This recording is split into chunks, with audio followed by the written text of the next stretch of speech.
আসসালামু আলাইকুম, welcome to my secret kitchen. সবাইকে স্বাগতম। আজকে নিয়ে আসলাম আবার আপনাদের মাঝে নতুন একটি রেসিপি। কোনো রকম ব্যাড স্মেল ছাড়া 2 রকমের সিক্রেট মশলা দিয়ে 2 হাঁস রান্নার রেসিপি। একদম খেয়ে কেউ বুঝতেই পারবে না এটা কী রান্না করে খাইয়েছেন। যারা পছন্দ করে তারা তো এই শীতে আমি মনে করি কম বেশি সবাই হাঁস পছন্দ করে। তো আমাদের নরসিংদীর বিখ্যাত পুটিয়া বাজার থেকে আমি নিজে গিয়ে হাঁসগুলো কিনে নিয়েছি। এগুলো ছিল চীনা হাঁস। তো এখানে আরেকটা সুবিধা ছিল, এখানে একদম 200 টাকার মধ্যেই 2টা হাঁস ক্লিন করে দেওয়ার একটা সুবিধা ছিল, যেহেতু বাসায় এনে ক্লিন করতে অনেক বেশি টাইম লাগবে। তো আমি এখান থেকে হাঁসগুলোকে ভালো করে একদম ক্লিন করে নিয়েছিলাম যেন বাসায় এসে কোনো রকম ঝামেলা না হয়। তো হাঁস ক্লিন করে নিয়ে আসার পরে বাহিরে বের হয়ে এখানে খেয়ে নিলাম আমাদের এখানে বিখ্যাত ফুচকা। আমরা 3 বান্ধবী মিলে গিয়েছিলাম যে একটু ঘুরে আসবো এবং কেনাকাটা করে আসবো। এই তো দেখতে পাচ্ছেন কতটা সুন্দর করে হাঁসটা বেছে দিয়েছে ওরা। আমি জাস্ট ধুয়ে এখন এটাতে হলুদ মাখিয়ে ভালো করে পুড়িয়ে নিব, যেটাকে ছেঙিয়ে নিয়ে বলে নাকি পুড়িয়ে বলে, এটা অবশ্যই নিতে হবে। তাহলে হাঁসের স্কিনটা একদম টাইট হয়ে যায়, শক্ত হয়ে যায় এবং অনেকটা পরিমাণ সিদ্ধ বলতে গেলে হয়ে যায়, স্কিন থেকে অনেক তেল বের হয়। তো এভাবে পুড়িয়ে নিয়ে তারপরে আমি হাঁসটা কেটে নেব। আসলে এই 2টা সিক্রেট মশলা দিয়ে যদি হাঁসটা রান্না করা যায় তাহলে হাঁস থেকে কোনো রকম ব্যাড স্মেল আসে না। আর এই চীনা হাঁসের ক্ষেত্রে আমার মনে হয় অনেক বেশি চর্বি থাকে আর এবং অনেক বেশি টেস্টি। দেশি হাঁস, চীনা হাঁস, রাজহাঁস আমার তো অনেক বেশি পছন্দ। হাঁস বলতেই আমার অনেক বেশি পছন্দ। দেখতে পাচ্ছেন আমি কেটে নিয়েছি আপনাদের মাঝে।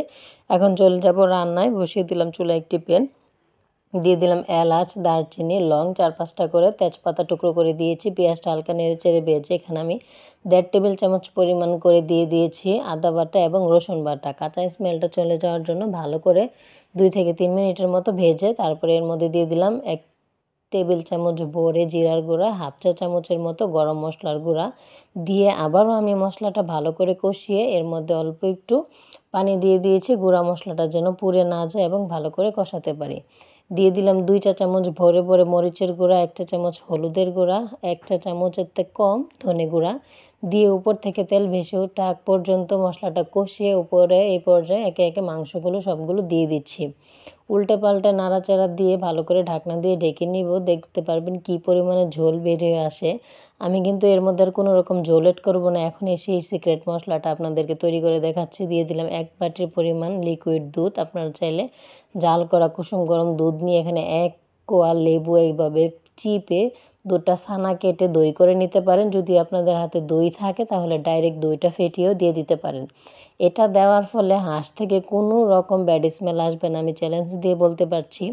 এভাবে একবার হলো ট্রাই করে দেখতে পারেন, রান্না করে খেতে পারেন। এবং তারপরে দিয়ে দিচ্ছি 1 প্যাকেট ম্যাগি মশলা। এটাতে তো আরও বেশি টেস্টি হয়। আমি মনে করি হাঁস, মুরগি এই 2টাতে ম্যাগি মশলা দিলে স্বাদ অনেক বেশি বেড়ে যায়। এই পর্যায়ে দেখতে পাচ্ছেন কি পরিমাণের পানি উঠেছে। আমি কিন্তু এখানে আর কোনো রকম এক্সট্রা পানিও দেই নাই। হাঁসটা যদি একটু ভুনা ভুনাই খেতে ভালো লাগে, এটাতে ঝোল ভাল লাগে না। রুটি বলেন, চাপটি বলেন, পোলাও বলেন, সাদা ভাত বলেন, আমার তো সব কিছু দিয়েই খেতে এরকম ভুনা ভুনা লাল কালারফুল হাঁস ভুনা খেতে অনেক বেশি ভালো লাগে। এই তো দেখতে পাচ্ছেন আমি ঝোলটা জাস্ট টেনে একদম ভুনা ভুনা করে নিয়েছি এবং পুরোপুরি সিদ্ধ করে নিয়েছি। এত বেশি ইয়াম্মি এবং কালারফুল হয়েছে, জাস্ট অসাধারণ। আপনারা কে কোন জিনিসটা হাঁসের পছন্দ করেন? আমি আমার পছন্দের জিনিসগুলো নিয়ে নিয়েছি। গলা, গিলা, মাথা, পা। পা তো আমার অনেক বেশি পছন্দ, মানে হাড়ের মাংসগুলো চিবিয়ে চিবিয়ে খেতে আমার অনেক ভালো লাগে। খাওয়া শেষে এগুলো নিয়ে আমি চিবিয়ে চিবিয়ে বসে বসে খেতে থাকি।